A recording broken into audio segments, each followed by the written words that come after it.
اذان اور اقامت میں فصل، اس کا کیا حکم ہے؟ چنانچہ مغرب کے علاوہ باقی نمازوں میں اذان اور اقامت کے درمیان ایسی 2 رکعت یا 4 رکعت کی مقدار کا فصل کرنا مستحب ہے جن میں ہر رکعت میں 10 آیتیں بآسانی پڑھی جا سکے، اور ہمیشہ آنے والے نمازیوں کے لیے مستحب وقت کا لحاظ رکھتے ہوئے اس کی رعایت کرے، تاکہ جو لوگ پاخانہ، پیشاب، استنجا، وضو وغیرہ سے یا کھانے پینے میں مشغول ہو، ان تمام چیزوں سے وہ فارغ ہو کر کے، وہ سہولت کے ساتھ فارغ ہو کر کے پھر جماعت کی نماز میں شریک ہو جائے۔ یہ بہتر عمل ہے، اور اس کے لیے تقریباً 15 سے 20 منٹ کا فاصلہ اگر رکھا جائے تو یہ بسہولت آسانی ہو جاتی ہے۔ چنانچہ فتاوی عالمگیریہ میں ہے وَيَفْصِلُ بَيْنَ الْأَذَانِ وَالْإِقَامَةِ مِقْدَارُ رَكْعَتَيْنِ أَوْ أَرْبَعَ بِقِرَاءَةٍ فِي كُلِّ رَكْعَةٍ نَحْوَ مِنْ 20 آیہ۔ یہ اس طریقے کے الفاظ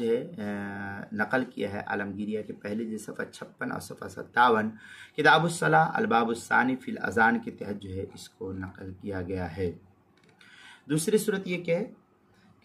اذان اور اقامت کو ملانا، یعنی ادھر اذان دیا فوراً اور فوراً جماعت کر لی، اقامت کہہ لیا، ان دونوں کے درمیان فصل نہ کرنا بالاتفاق فقہا نے اس کو مکروہ قرار دیا ہے۔ یہ ان مقام پر ہے جہاں کوئی عذر نہ ہوا، کسی شخص کو کہیں پر عذر ہے، اب 4-5 آدمی ہو، اپنی جماعت بنا کر کے جانا چاہتے، اذان دیا، نماز پڑھی تو چلے گئے، اقامت کہی فوراً، تو اس میں کوئی حرج نہیں ہے۔ عام حالات کی جو مسائل رہتے ہیں یہ عام حالات کے رہتے ہیں، اور مؤذن کے لیے بہتر یہ ہے کہ جس نماز سے پہلے سنت یا نفل ہے وہ اذان اور اقامت کے درمیان پڑھے، اذان دے دے، اس کے بعد سنت نفل جو کچھ ہے وہ اس وقت پڑھے۔ اگر نہ پڑھے تو اس درمیان میں وہ بیٹھ جائے، چاہے تو قرآن کی تلاوت کرے یا ذکر و اذکار میں مشغول رہے یا دعا کرے یا جو بھی اس کو کرنا ہے وہ کام میں مشغول ہو جائے۔ چنانچہ فتاوی عالمگیریہ میں والوصل بین الاذان والاقامہ مکروہ بالاتفاق، اس طریقے کی عبارت فتاوی عالمگیریہ کے پہلے صفحہ 57، کتاب الصلاۃ الباب الثانی فی الاذان، جو مکتبہ رشیدیہ کوئٹہ بلوچستان کا چھپا ہوا نسخہ، اس کے اندر